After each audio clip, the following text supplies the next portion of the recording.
होंगे, सब ठीक चल रहा होगा। शुरू करते हैं आज की क्लास। और 2-3 बातें थी जो आज बतानी थी। आज हम काफ़ी सारी चीज़ें पढ़ेंगे, सीखेंगे, बहुत अच्छे अच्छे सवाल करेंगे फटाफट से। जैसे आप देखते हैं कि जब दो चीज़ों का मल्टीप्लिकेशन दिया हो x इंटू वाई, और कोई हमसे कहे कि हमने x को बढ़ा दिया, y को बढ़ा दिया, कोई ये कह रहा है कि हमने x को a% बढ़ा दिया, कोई कह रहा है कि हमने y को b% बढ़ा दिया, तो अब a पर क्या इफेक्ट पड़ेगा? a पर अब क्या इफेक्ट पड़ेगा? तो a पर जो इफेक्ट पड़ता है वो होता है a plus B plus A B by 100।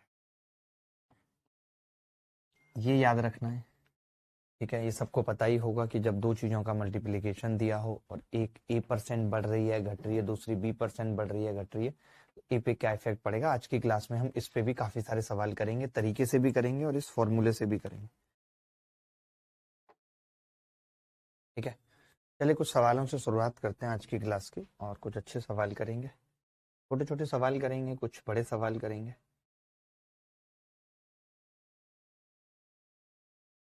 ऐसे सवाल से शुरुआत करते हैं जैसे कि ये कह रहा है कि x is inversely proportional to y, x y के इनवर्सली प्रोपोर्शनल है। If x is increase by 37.5%, x 37.5% बढ़ जाता है, then find percent change in the value of y। तो y में कितना परसेंट चेंज है ये बताना है, ठीक है। y में कितना परसेंट चेंज है ये बताना है। x y के व्युत्क्रमानुपाती, इस बात का मतलब क्या है मैं आपसे पूछना चाहता हूँ। ये कह रहा है कि x इनवर्सली प्रोपोर्शनल है y के, यानी x इंटू वाई बराबर कॉन्स्टेंट। ऐसे केस में क्या होता है? x इंटू वाई बराबर कॉन्स्टेंट। अब जब x और y कांस्टेंट है तो आपको इतनी समझ होनी चाहिए कि जैसे अगर मैं इस x को 2 ले रहा हूँ और y को 3, तो ये 2 और 3 है। अगर इसको 3 ले रहा हूँ और इसको 2 ले रहा हूँ, तो आप देख रहे हैं कि ये अगर 2 से 3 हो रहा है तो ये 3 से 2 होगा। यानी पहले वाले को अगर बढ़ाओगे तो दूसरा वाला कम करना पड़ेगा, तभी ऐसा होगा कि इन दोनों का मल्टीप्लिकेशन कांस्टेंट रहे। तो जब दो चीजों का मल्टीप्लिकेशन कांस्टेंट होता है तो आपको ये बात लिखनी पड़ेगी, x और y का मल्टीप्लिकेशन जब कांस्टेंट होता है तब हम ये कहते हैं कि x एंड y के रेशियो इनवर्स होंगे, यानी उल्टे होंगे। इनवर्स होंगे यानी उल्टे होंगे, ठीक है। x और y के रेशियो क्या होंगे? उल्टे होंगे, ठीक है। तो अब आप यहाँ पे देखेंगे बड़े ध्यान से देखेंगे कि x को 37.5% बढ़ाया जाता है। 37.5% का मतलब क्या है? 3/8 x को। अब अगर मैं x को बढ़ा रहा हूँ, x को मैं 3 से 8 कर रहा हूँ x को, तो मैं ये कह सकता हूँ कि y को 8 से 3 करना पड़ेगा। बोलो, करना पड़ेगा। इसका मतलब क्या है कि y को कितना कम करना पड़ रहा है? 5 कितने पे? 8 पे। y को कितना कम करना पड़ रहा है? 5 8 पे। 100 पे कितना करना पड़ेगा? 5/8/100 कितना आ जाएगा? गलत तो नहीं किया हमने सवाल? इन्होंने कहा है कि x को 37.5%, सॉरी मैंने गड़बड़ कर दी, x को 37.5% बढ़ाया जाता है, यानी 8 पे 3 बढ़ाया जाता है। 8 से 11 होता है x, 8 पे 3 बढ़ाया जाता है। 37.5% का मतलब 3/8, 8 पे 3 बढ़ाना यानी 11 करना। तो y कितना होगा? 11 से 8। y 11 से 8 है तो ये कितना बचेगा? 3। 3/11 गुणा 100, 3/11 गुणा 100, और 3/11 गुणा 100 कितना होगा? 27.27%। यही उत्तर है इस सवाल का। 27.27% उत्तर है इस सवाल का।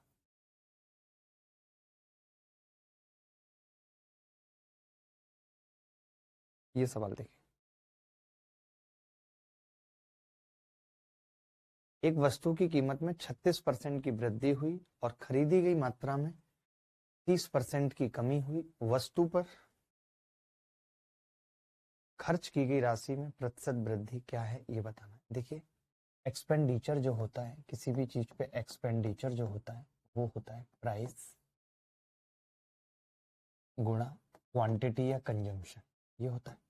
अरे भाई, प्राइस है 10 रुपए किलो, आप 5 किलो लेके आए हो, प्राइस 10 रुपए किलो है। मैंने कहा एक्सपेंडिचर यानी खर्चा बराबर होता है प्राइस इंटू क्वांटिटी। अगर कोई चीज 10 रुपए किलो आ रही है, 5 किलो लेके आए तो 10 गुणा 5, 10 उसका प्राइस है, क्वांटिटी 5 है तो 10 गुणा 5 50 हो जाएगा। 50 का मतलब वो एक्सपेंडिचर हो जाएगा। ठीक है, एक्सपेंडिचर हो जाएगा। अब वस्तु पर खर्च की गई राशि में प्रतिशत वृद्धि क्या है ये बताना है। तो इन्होंने कहा है कि वस्तु की कीमत में 36% की वृद्धि हो रही है, इसमें हम 36% की वृद्धि कर रहे हैं, और इसमें हम 30% की कमी कर रहे हैं, -30%। तो हमसे पूछ रहा है खर्चे पे क्या फर्क पड़ेगा, क्या इफेक्ट पड़ेगा। तो ये अभी हमने सीखा कि इफेक्ट बराबर होगा 36 -30 +36 गुणा -30 बटे 100 तो 36 में से 30 गए 6, 36 दिया 108, ये माइनस का 10.8, तो कितना बच गया जी, माइनस का 4.8, यानी कि 4.8% डिक्रीज होगा। D is the correct answer. सिर्फ हमने फॉर्मूला लगा दिया और कुछ किया ही नहीं। आगे बढ़ते हैं।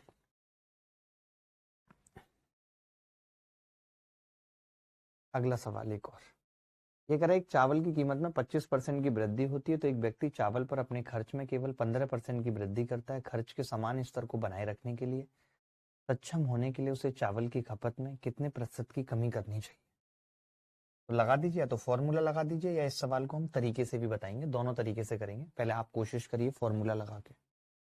देखिए, चावल की कीमत में 25% की वृद्धि होती है तो एक व्यक्ति चावल पर अपने व्यय में केवल 15% की वृद्धि करता है। मैंने भी आपको बताया था कि एक्सपेंडिचर बराबर क्या होता है, प्राइस इंटू कंजम्पशन। बात एक ही है, क्वांटिटी लिख लो कंजम्पशन लिख लो, कोई फर्क नहीं पड़ेगा।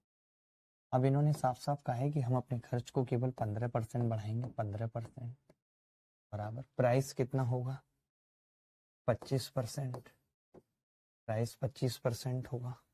ठीक है, प्लस बी +25 बी बटे 100। ठीक है, तो यहां से लेकर आएंगे -10 बराबर 5 बी बटे 4। यहाँ से बी का मान कितना आ गया, -8%। इसका मतलब है कि हमें खपत में माइनस मतलब कमी करनी पड़ेगी, कितनी, 8। मैं इस सवाल को बिना फॉर्मूले के भी बताना चाहता हूँ क्योंकि कल को ऐसे सवाल भी आएंगे जो बिना फॉर्मूले पे होंगे तो वो आप कर पाओगे। ठीक है, तो इस सवाल का एक और तरीका देखेंगे, पहले इतना समझ लीजिए। ये समझ पाए कि नहीं, ये तो कुछ है ही नहीं, फॉर्मूला लगाना है। देखो इस सवाल को और कैसे करेंगे, बहुत ध्यान से समझना। जैसे मैंने एक्सपेंडिचर का रेशियो लिख दिया यहाँ पे, तो आप कहेंगे एक्सपेंडिचर 15% बढ़ा है। 15% का मतलब 3/20 होता है, यानी 20 से 23 हुआ है। एक्सपेंडिचर 20 से 23 हुआ है, हमने रेशियो लिख लिया। ठीक है भाई, अब 25% की वृद्धि हुई है। 25% का मतलब 1/4। अगर मैं प्राइस की बात करूं तो प्राइस क्या हुआ है, 4 से 5 हुआ है।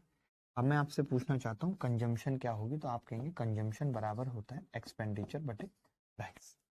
तो मैंने जब इसको भाग लगाया तो ये आ गया 20/4, 5 रेशियो 23/5। 5 से गुणा करूंगा तो रेशियो आ गया 25 से 23 आ गया, यानी कंजम्पशन 25 से 23 हो रही है। आप देख रहे हो, कंजम्पशन 25 से 23 हो रही है, यानी 2 कम हो रही है। 25 पे 100 पे कितनी होगी, 8। 8% इज द करेक्ट आंसर। ये तरीके से हमने सवाल को किया और ये फॉर्मूले से किया। उम्मीद करता हूं कि आपको दोनों चीज समझ आ गई होंगी। डिपेंड करेगा, डेटा डिसाइड करेगा कि हमें फॉर्मूला लगाना है या ये रेशियो मेथड लगाना है, डेटा डिसाइड करेगा।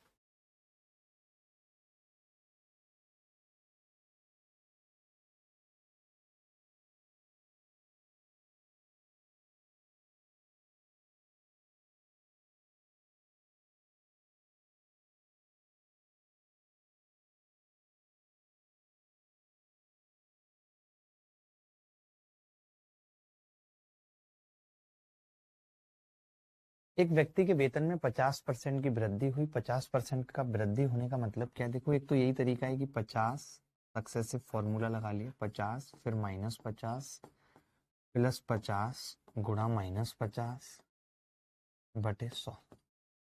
तो ये इससे कट गया, 2 जीरो कट गई तो -25%। -25% यानी लॉस आ गया कितने का, 25% का। लॉस कितने का आ गया? 25% का आ गया। ठीक है, अब अगर मैं एक और बात करूं कि 50% का मतलब 1/2, 50% का मतलब 1/2, 50% की वृद्धि हुई यानी कितना हो गया? 2 से 3 हो गया, ये कह सकते हैं। दोबारा में 50% की कमी हुई यानी 2 से 1 रह गया, तो हम ये कह सकते थे कि टोटल 4 से 3 हो गया। और 4 से 3 होने का मतलब ये है कि 1/4, यही है ना। पहले 2 से 3 हुआ और बाद में हमारा उत्तर ठीक तो आ रहा है। 1/4 की कमी यानी 25% डिक्रीज है। बोलो भाई, दोनों तरीके सीख लो आप, फॉर्मूला भी सीख लो, नॉर्मली भी।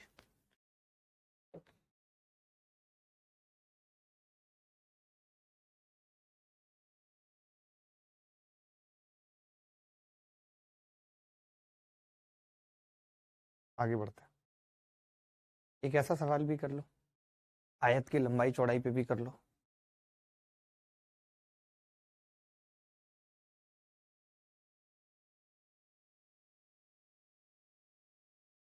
सवाल कह रहा है कि, ध्यान से समझना, सवाल कह रहा है एक आयत की लंबाई और चौड़ाई में 8% और 10% की कमी की गई है, 8% की बढ़ोतरी। हम ये जानते हैं कि एरिया बराबर होता है लंबाई गुणा चौड़ाई, यही होता है। अब लंबाई और चौड़ाई पे जो इफेक्ट पड़ेगा तो एरिया पे क्या इफेक्ट पड़ेगा आपको पता ही है, A plus B plus A B by 100। हमने एक को 8% बढ़ाया है तो +8, घटाया है तो -10, +8 गुणा -10/100, 0 से 0 कट गया, ये -2 और -0.8, यानी क्या आंसर आ गया? -2.8। तो -2.8 का मतलब डिक्रीज बाई 2.8%, डिक्रीज बाई 2.8%, बात खत्म हो गई। अब जैसे ये छोटे मोटे सवाल हैं कुछ एक, तो मैं चाहता हूँ कि ये होमवर्क में लिख लो, आपको करने हैं ये सब सवाल, एक ही कॉन्सेप्ट पे हैं, जैसे कॉन्सेप्ट बदलेगा तो मैं बताता हूँ और क्या सवाल होंगे। एक गोले पे कर लेते हैं, इस पे मैं कुछ बातें बता रहा हूँ जब तक आप करो। एमटीएस में आया हुआ सवाल है कि जैसे कोई गोला है तो वॉल्यूम जो होता है बेसिकली वो आर की क्यूब पे डिपेंड करता है। ठीक है, एरिया किसी भी तरीके का हो, चाहे सरफेस एरिया हो चाहे कुछ भी हो, वो आर स्क्वायर पे करता है। करके बताओ एक बार सवाल।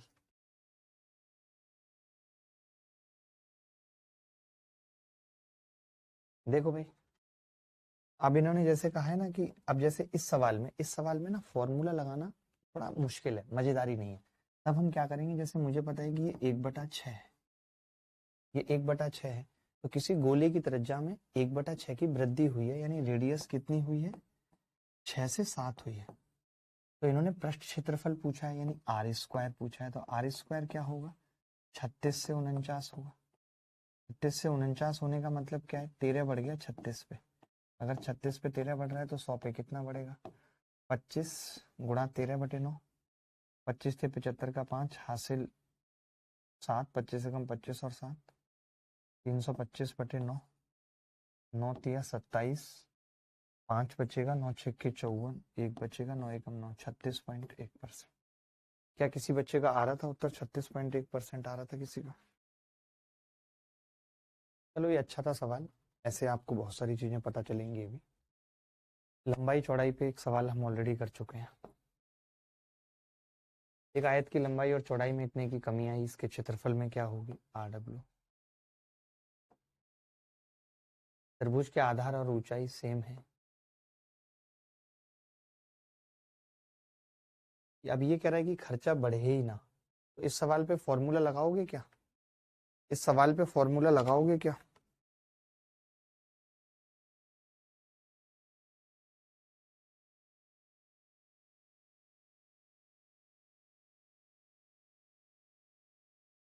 एक वस्तु की कीमत 26 से ही 2/3% वृद्धि हो जाती है, तो जैसे अभी हमने बात की थी कि एक्सपेंडिचर जो होता है वो प्राइस इनटू कंजम्पशन होता है।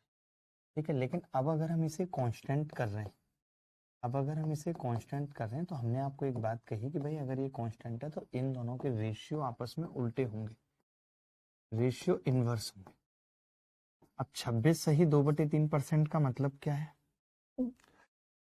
26 सही 2/3% का मतलब 20 चौक 80, 20 पंजे 100, 80/3% है तो इसको फ्रैक्शन में बना लेते हैं। 3 गुणा 100, 20 चौक 80, 4/15 आ गया है। ठीक है, 26 से 2/3% की वैल्यू क्या हो गई? 4/15। तो मैं ये कह सकता हूं कि इसने प्राइस में कितने की वृद्धि की है, यानी कि 15 पे 4 बढ़ाए प्राइस 19 हुआ है, यही हुआ। तो फिर कंजम्पशन उल्टी हो जाएगी, 19 से 15 हो जाएगी, यानी कितनी कम हुई है? 4 कितने पे? 19 पे गुणा 100, तो 400/19 इस ऑप्शन में आएगा भाई। 19 दूनी 38, इसमें तो कभी नहीं आएगा, इसमें तो कभी नहीं, इसमें नहीं, एक ही ऑप्शन है डी, एक ही ऑप्शन है डी।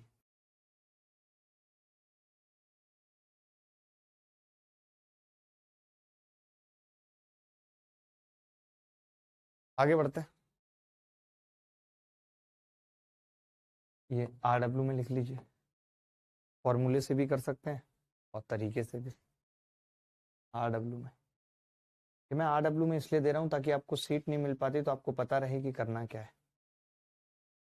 ये भी सेम सवाल है, ये अलग है। अगले टाइप के सवाल पे चलते हैं। देखो भाई, जब कभी ऐसा सवाल आता है तो ऐसे सवाल को हम करते कैसे हैं, इसके भी दो तरीके हैं और सेम है जो अभी तक पढ़ा रहा हूं। जैसे एक ही सवाल में दोनों तरीके सीखेंगे। ये क्या कह रहा है कि एक आदमी था, 272 रुपए लेकर रोज मार्केट जाया करता था, नमक लेने जाता था। एक दिन क्या हुआ, मोदी जी ने रात को कहा कि GST माफ हो जाएगा, तो फिर प्राइस कम हो गए और 15% प्राइस कम हो गए। तो दुकानदार उसको पैसे वापस करने लगा। वो बोला मेरे को पैसे नहीं चाहिए, मेरे को नमक दे दो, किसी की आंखों में झोंकना है। तो उसने, दुकानदार ने क्या किया, 2 किलो नमक ज्यादा दे दिया। अब जब दुकानदार ने 2 किलो नमक ज्यादा दे दिया, क्यों ज्यादा दे दिया? क्योंकि जितने वो पैसे वापस कर रहा था उसने वो पैसे लेने से मना कर दिया, तो बात खत्म हो गई। देखो, तो मैं ये कह सकता हूं कि दुकानदार ने उसको कितने पैसे देने के लिए बोला होगा। तो इससे जो मैं भी तरीका बता रहा हूँ, इससे करंट प्राइस हम एक लाइन में निकाल सकते हैं। कैसे? वो 272 रुपए लेकर गया, दुकानदार ने कहा कि जी 15% कम हो गया, ये लो 15/100 रुपये पकड़ो। ठीक है, 15/100 रुपये पकड़ो। उसने पकड़े नहीं तो उसने 2 किलो नमक कम कर दिया, 2 kg। यानी मैं ये कह सकता हूँ कि जो 272 का 15% है आज की डेट में, वो 15% यानी कि 3/20 2 kg के बराबर है। तो 1 kg कितने के बराबर होगा? 5 तिया 15 और 20, 2 से भाग लगा देता हूं मैं इसको। 2 से ये कितनी बार कटेगा? 136 बार। और इस 2 से भी ये कितनी बार कटेगा? 68 बार। और ये 0 से 6.8, तो 1 kg का प्राइस कितना आ गया? 3 गुणा 6.8, 3 अट्ठे 24 का 4, हासिल 2, 3 छिंग 18 और 2 20, 20.4। 1 kg का प्राइस 20.4। देखिए, मैंने कुछ नहीं किया, ये बेस्ट मेथड है। अगर आपको करंट प्राइस निकालना है, जैसे इन्होंने घटी हुई कीमत पूछी है, यानी इन्होंने करंट प्राइस पूछा है कि अभी उसका प्राइस क्या है, तो करंट प्राइस निकालने का ये रामबाण तरीका है, यही लगाना है हमेशा कि भाई 272 रुपए लेकर गया, वो 272 रुपए का हमने 15% निकाल दिया। 272 का 15% देखो मैं डायरेक्ट निकाल देता हूँ, गुणा 0.15। ठीक है, तो 15 दूनी 30 की 0, हासिल 3, 15 सत्ते 105 और 3 8, हासिल 10, 15 दूनी 30 और 10 40। ये 40.80 आ गया और ये 2 kg का प्राइस है, तो 1 kg का कितना होगा? 20.4। बोलो, गलत करें कुछ तो? क्या मुश्किल है कुछ भी करना? आगे बढ़ते हैं। अब इसी सवाल में अगर पुराना प्राइस पूछ लेता, बात का पूछ लेता, तो ऐसे काफी सारे सवाल आएंगे। जैसे ये है, तो हम हर एक सवाल का तरीका आपको बताएंगे कि कैसे करना है। जैसे ये सवाल देख लीजिए, ये कह रहा है केले के मूल्य में 16.66% की वृद्धि होने पर एक आदमी 8 केले कम खरीद पाता है 1 रुपए में।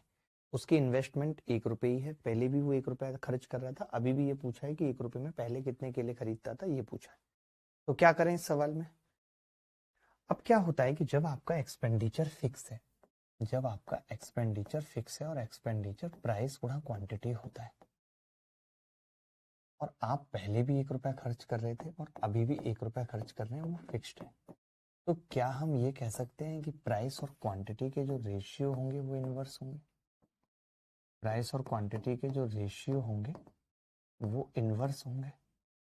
क्या हम कह सकते हैं कि प्राइस और क्वांटिटी के रेशियो इनवर्स होंगे? ठीक है, होंगे। अब आपने कहा कि जी प्राइस की स्थिति क्या है, 1/6 है। प्राइस की स्थिति क्या है, 1/6। ठीक है, तो मैं ये कह सकता हूं कि प्राइस 6 से 7 हो रहा है। प्राइस 6 से 7 हो रहा है, तो क्वांटिटी क्या होगी, 7 से 6 होगी, उल्टा होगी ना। इसका मतलब मैं ये कह सकता हूँ कि पहले अगर 7 केले आते थे तो अब 6 आते हैं, यानी 1 कम आता है। आप सवाल में यही 1 कम की वैल्यू 8 दे रखी है। 1 की वैल्यू 8 है तो 7 की कितनी होगी? ये उत्तर है, यही उत्तर है। देखो भाई दोबारा से समझ लो। हमने कहा ये आदमी पहले भी 1 रुपया खर्च कर रहा था, अभी भी 1 रुपया खर्च कर रहा है। एक्सपेंडिचर बराबर प्राइस इंटू क्वांटिटी होता है। अगर कोई चीज फिक्स है, उन दो चीजों का मल्टीप्लीकेशन जो है वो फिक्स है, तो उनके रेशियो उल्टे होंगे। अगर प्राइस 6 से 7 हो रहा है, 1/6, 6 पे 1 बढ़ रहा है, तो क्वांटिटी 7 से 6 होगी। यानी पहले 1 रुपए में 7 आते थे, अब 1 में 6 आते। लेकिन ऐसा नहीं है, हमारे हिसाब से 1 कम आ रहा है। सवाल में कह रहा है 8 कम आते थे, 1 की वैल्यू 8 है, 7 की कितनी होगी? 56। बात खत्म। ये सवाल देखेंगे, वस्तु का इनिशियल मूल्य पूछा है। अब क्या करेंगे?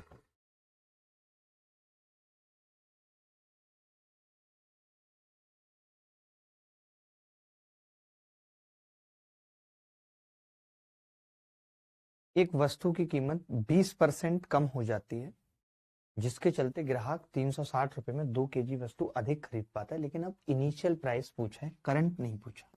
कौन सा पूछा है? इनिशियल। तो कोई बात नहीं, हम पहले करंट निकाल लेते हैं। करंट तो हम निकालना जानते हैं। आप कहेंगे हाँ जी जानते हैं, करंट में तो कुछ करना ही नहीं है। आप 360 का सीधे 20% निकाल दो। अब 360 का 20% कितना होगा? 72 रुपए होगा।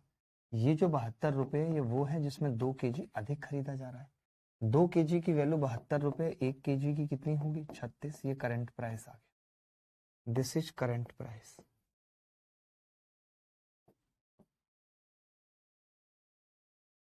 ठीक है, ये क्या आ गया? करंट प्राइस आ गया।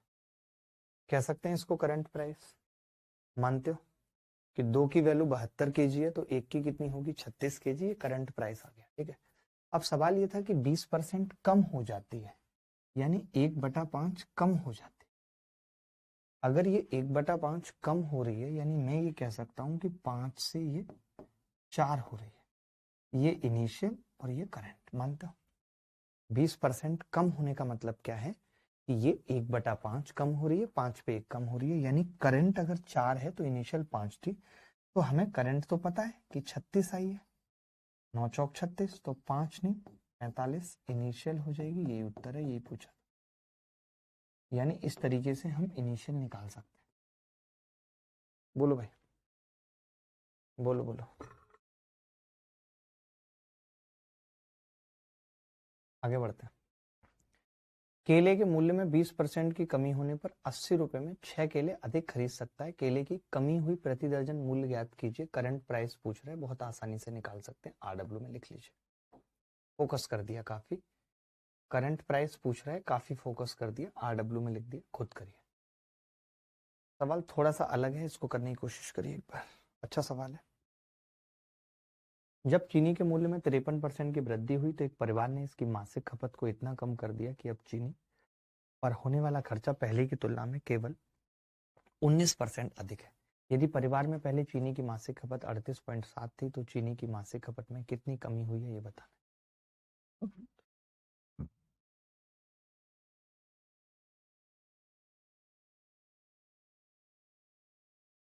करिए कोशिश निकालने की। फॉर्मूले से निकालिए, तरीके से निकालिए। मैं दोनों तरीके से बताऊंगा, जैसे ठीक लगेगा वैसे कर लेंगे।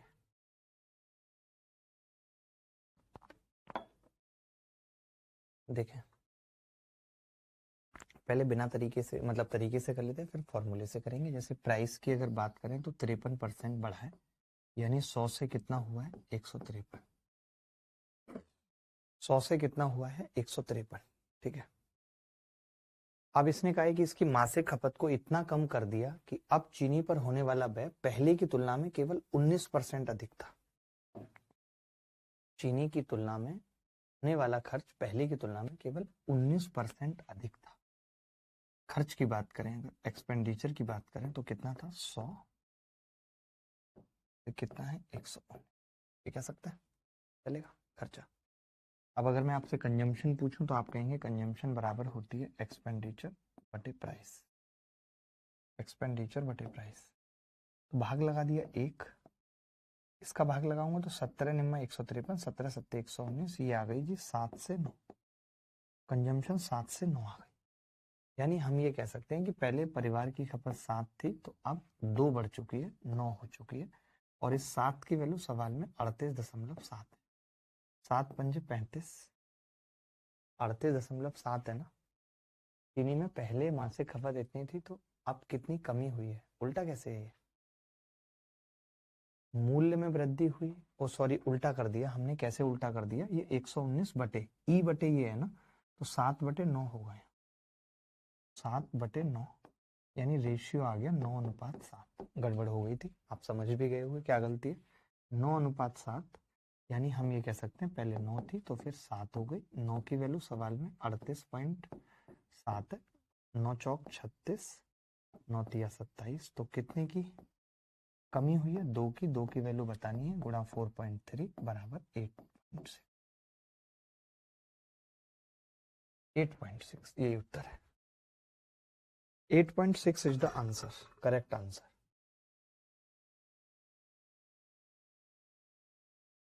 देखिए इस सवाल को अगर हम तरीके से करना चाहते तो कैसे करते, ओह सॉरी फॉर्मूले से करना चाहते तो कैसे करते, कि खर्च 19% बढ़ा है तो 19 बराबर 53 प्लस बी, लेकिन कई बार क्या होता है ना कि ये बड़ा गंदा भी पड़ जाता है, देख रहे हो आप। अब 53 को 19 से घटाया कितना बचेगा, 13 घटाया, फिर 6 माइनस का 34 आ गया, बराबर 153 बी बटे 100, तो बी यहाँ से कितना आ गया भाई, 17 दूनी 34, 17 निम्मा 153, 200 बटे 9, 200 बटे 9 आ गया, ये आ गया, यानी 2 बटे 9 आ गया, 9 पे 2 कम हो रहा है तो 7 हो रहा है, इस 9 की वैल्यू दे रखी थी 38.7, 2 की वैल्यू पूछी थी। बात एक ही है, चाहे फॉर्मूले से कर लो चाहे तरीके से, जो आपको ठीक लगता है। आगे बढ़ते हैं।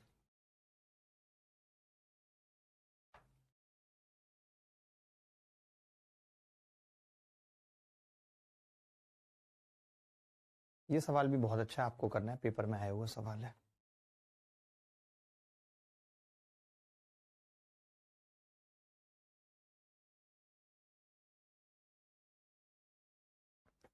चावल की कीमत में 35% की गिरावट आती है, ज्ञात करें उतने ही रुपए में चावल की कितनी अतिरिक्त मात्रा खरीदी जा सकती है, जो पहले 104 किलो चावल खरीदने के लिए पर्याप्त था।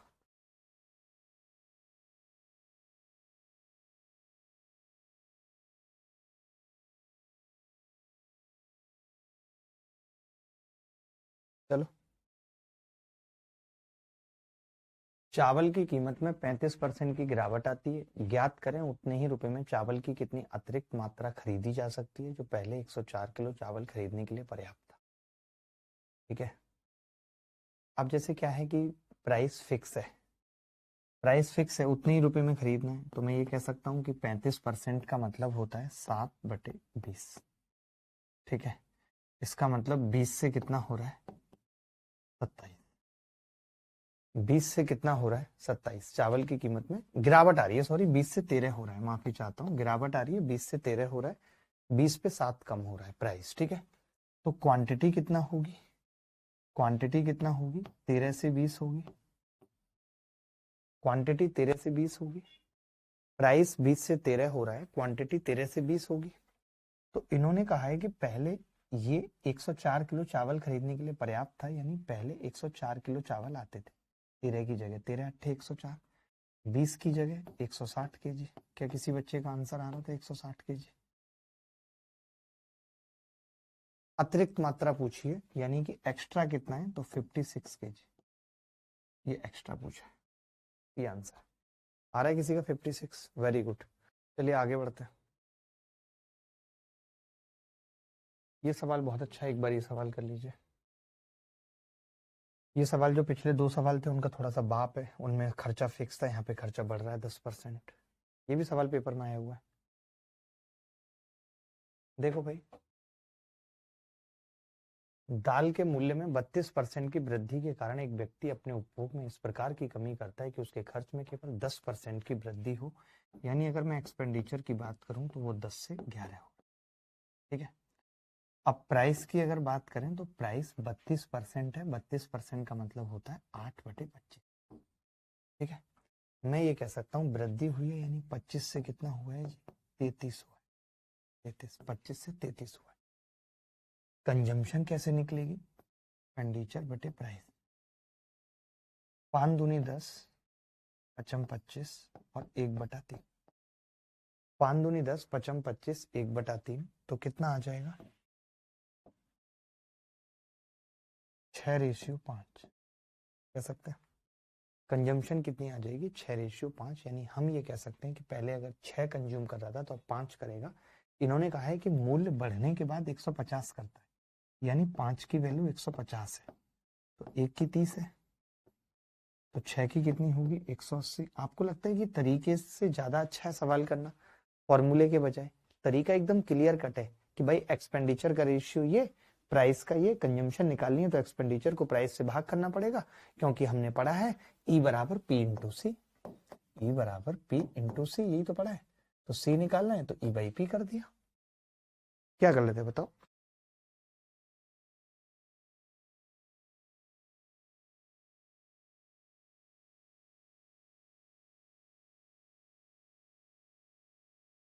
आगे बढ़ते हैं।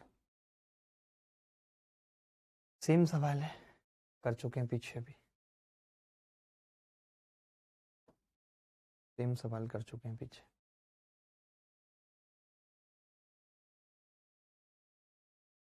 चलो ये करके देख लो एक बार। थोड़ा सा अलग है बट कॉन्सेप्ट वही है, बस भाषा अलग है, फॉर्मूला सेम है, सब कुछ सेम है। देखो भाई, जेड स्क्वायर मॉल के सिनेमा हॉल के टिकट में 1% की कमी की गई प्राइस में। ठीक है, मूल्य में। हम ये कह सकते हैं कि अगर प्राइस की बात करें तो 100 से कितना हो गया, कम करके 99 रह गया। प्राइस कितना हो गया? 100 से 99 रह गया। ठीक है, 83 सही 1/3% का मतलब बताएंगे भाई साहब? आप बताएंगे जी? 83 सही 1/3% का मतलब क्या होता है?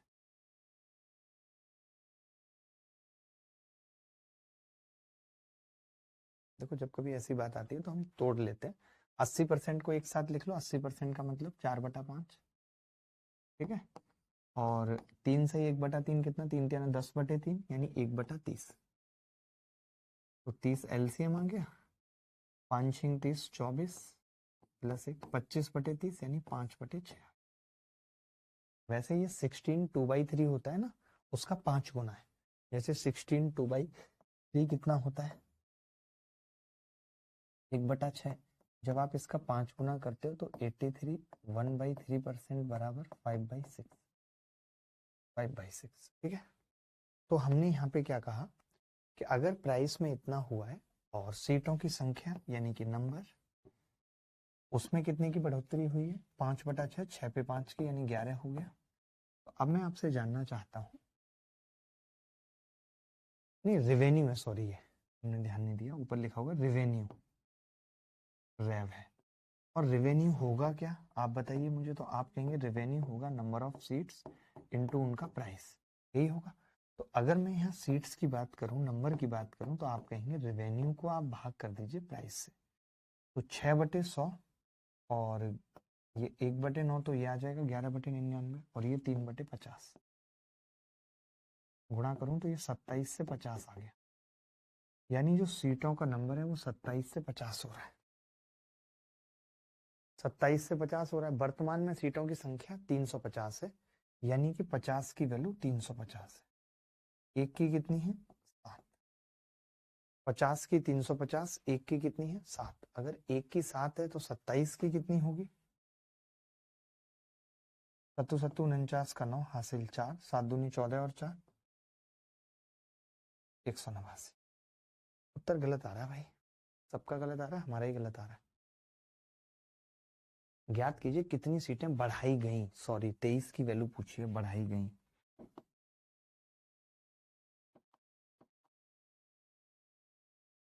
एक की वैल्यू 7 आ गई, तो 23 की पूछिए कितनी सीटें बढ़ाई गई। 23 सत्ते 161, ये आंसर है, ये आंसर है जी। कोई डाउट किसी को? एनी बॉडी एल्स, कोई बॉडी ऐसी हो जिसको डाउट हो? बढ़ी हुई सीटें बतानी है सर, बता दी हमने, बढ़ी हुई सीटें ही बताई हैं।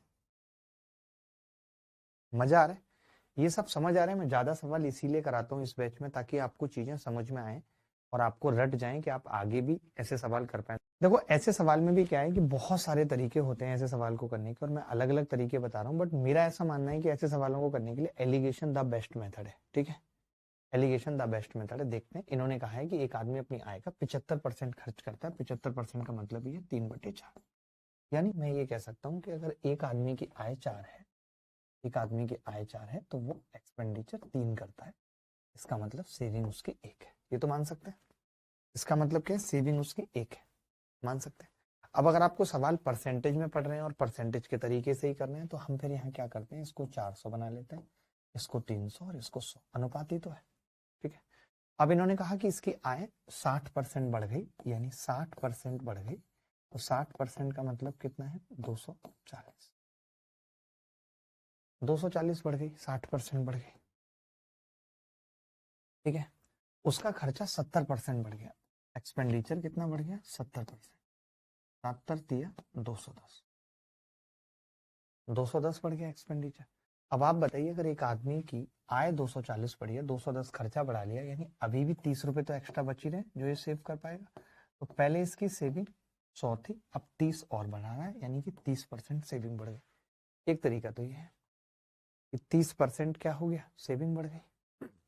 अब अगर हम इस सवाल में एलिगेशन लगाना चाहें, एलिगेशन अगर इस सवाल में लगाना चाहें, उत्सव यादव हमारे साथ जुड़े हुए हैं, उत्सव बहुत ही नेक बच्चे हैं। तो देखिए एलिगेशन लगता कब है, जब हम दो चीजों को जोड़ते हैं, यानी एक्सपेंडिचर और सेविंग, जिनका रेशियो है 3:1। अगर हमने इनको जोड़ा तो आपको पता है बीच में इनकम आएगी, और इनकम को हमने 60% बढ़ाया। इनकम 60% बढ़ी है, खर्चा 70% बढ़ा है, सेविंग पूछ रहा है, तो कैसे निकलता है देखिए। आप क्या करेंगे, 70 में से 60 गया 10, आपको मालूम है ऊपर 3:1 का रेशियो है, तो यहाँ 10 है, तो यहाँ कितना होगा 30। अब आपको पता है इसमें से ये घटाया है, तो अब इसमें से ये घटे और ये 30 आ जाए, तो यहाँ पे क्या होगा, 30%। ये उत्तर, एक ये तरीका है। एक और होता है लाइन मेथड, जो अगले पेज पे बताऊंगा।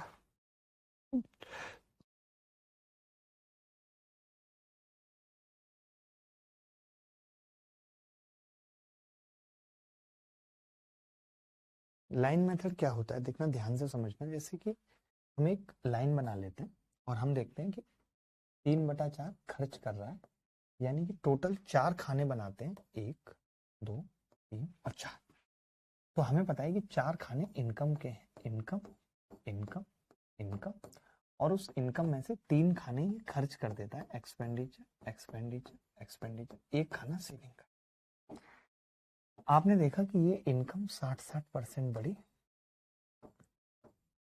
तो लेकिन इसने क्या किया कि खर्चे को 70-70 कर लिया।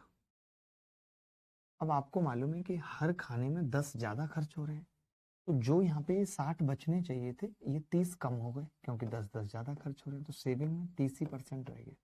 यही आंसर, यही आंसर है, इसको लाइन मेथड कहते हैं।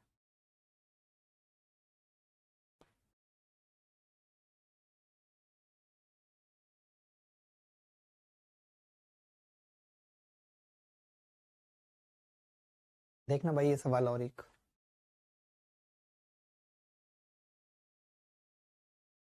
एक व्यक्ति अपनी आय का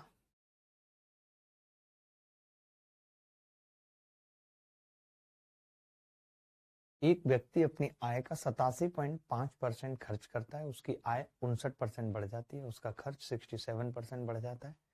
उसकी बचत में बढ़त या गिरावट की प्रतिशतता ज्ञात करें। जैसे आप देखिए इसमें क्या है, 87.5% खत्म करने का मतलब क्या है, 7/8। अभी परसेंट है तो मैं परसेंट पे फोकस करूंगा, तो मैंने मान लिया कि इनकम 8 है और एक्सपेंडिचर 7 है, सेविंग 1 है, तो हम इसको 100 700 और 800 कर लें, ठीक है।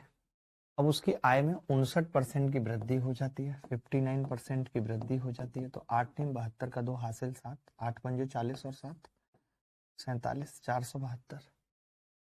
उसका खर्च 67% बढ़ जाता है, 67% बढ़ जाता है। सत्तू सत्तू 49 का 9 हासिल 4, 7 छिंग 42 और 4 40, 469, ठीक है। उसकी बचत में गिरावट की प्रतिशतता ज्ञात करें, ठीक है। तो हम ये कह सकते हैं कि ये 472 है और ये 469 है, तो कितना है भाई, कोई बता सकता है यहाँ पे?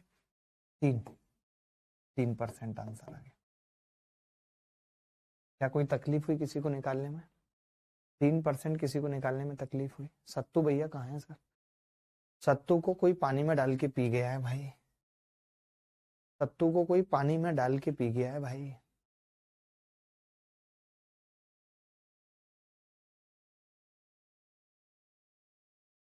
हम एलिगेशन से भी कर सकते हैं इससे इस सवाल को, बट हमने नहीं किया क्योंकि अभी परसेंटेज पढ़ रहे हैं। तो ऐसे कुछ एक सवाल होमवर्क में भी मैं देना चाहूंगा। ये एक सवाल है, ये भी अच्छा सवाल है, इसको कर लीजिए। परसेंटेज से ही करेंगे अभी क्योंकि परसेंटेज पढ़ रहे हैं। एलिगेशन में सवाल दोबारा आएंगे, उस वक्त सिर्फ एलिगेशन से करेंगे।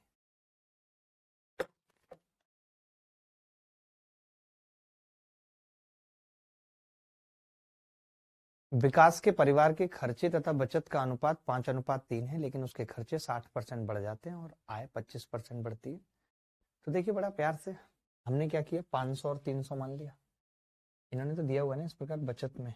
हमने क्या किया, विकास के परिवार के खर्चे यानी कि 500 एक्सपेंडिचर और सेविंग 300, इनकम 800 मान लेते हैं, ठीक है। 500, 300 और 800, ठीक है।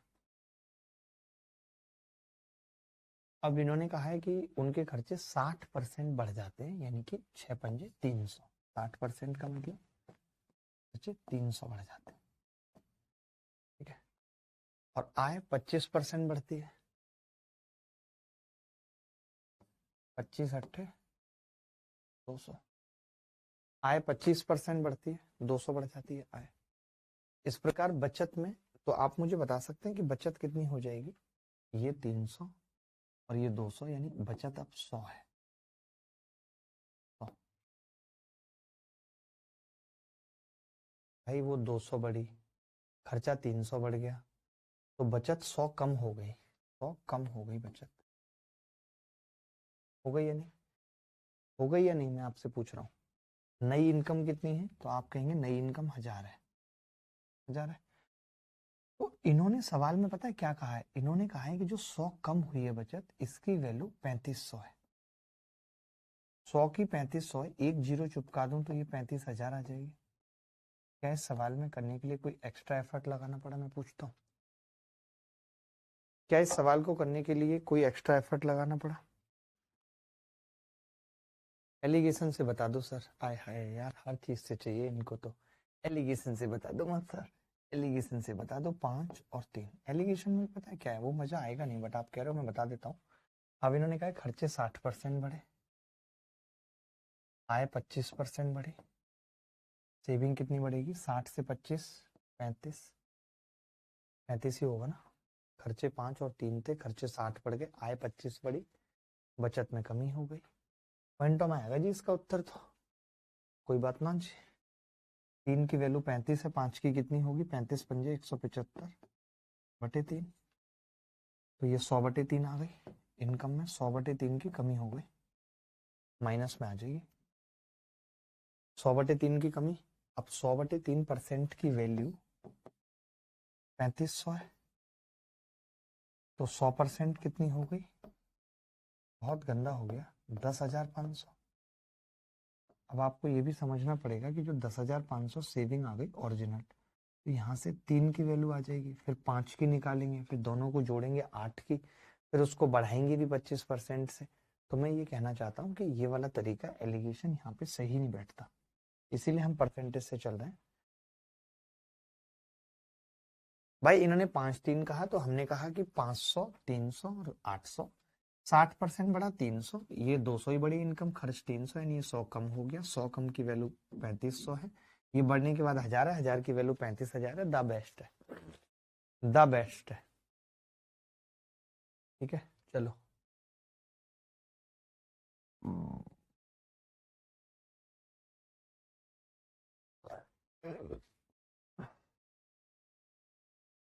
ये सवाल देख लीजिए, बड़े खतरनाक खतरनाक सवाल आए हैं। अब एक आध दो तो ऐसे होमवर्क में दे दूं, हर साल आए हैं इस पे सवाल। ऐसा कोई साल बचा नहीं है जिस साल इस पे सवाल ना आए हो। देखो आप, एसएससी फेज में भी आया इस पे सवाल। आरडब्ल्यू, एक व्यक्ति का मासिक व्यय उसकी बचत से इतना अधिक है यदि उसकी मासिक आय में 44%। ये कर लो, सीजीएल मेंस में आया है, तो मैं चाहता हूँ एक मेंस का सवाल करेंगे, आपको अच्छा लगेगा। कर लीजिए इसको।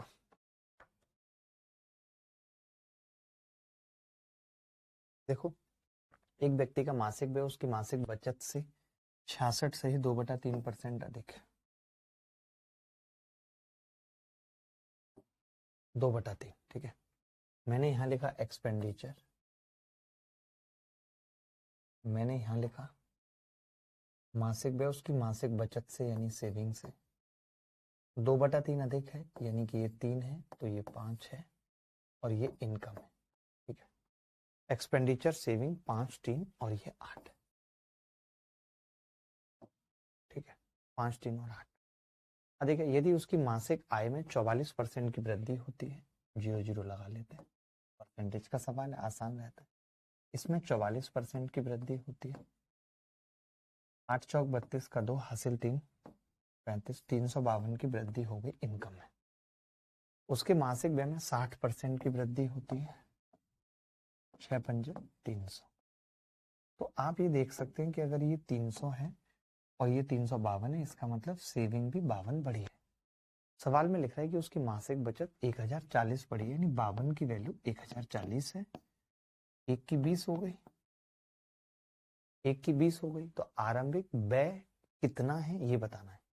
आरंभिक व्यय कितना है, सिर्फ 500 की वैल्यू बतानी है हमें, कितनी होगी। 1 की 20 है तो 500 की कितनी होगी, 10,000। यही उत्तर है, यही उत्तर है। ये सवाल भी मेंस में आया है और बड़ा आसान है, तो इसको भी घर से करिएगा, क्योंकि ये भी सेम सवाल है जैसा मैंने अभी बताया। ये भी सेम सवाल है। मेंस में आप देख रहे हो एक ही टाइप के 3 सवाल मेंस में आए हैं, एक ही टाइप के इस साल में। और प्री में भी आप देख रहे हो कितने आए। मैं चाहता हूं कि सारे सवाल आप करें, चाहे एलिगेशन से करें चाहे किसी और मेथड से करें। तो यहाँ तक सबको क्लियर है या नहीं? ऐसा कोई बच्चा है जो यहाँ तक जिसको क्लियर ना हो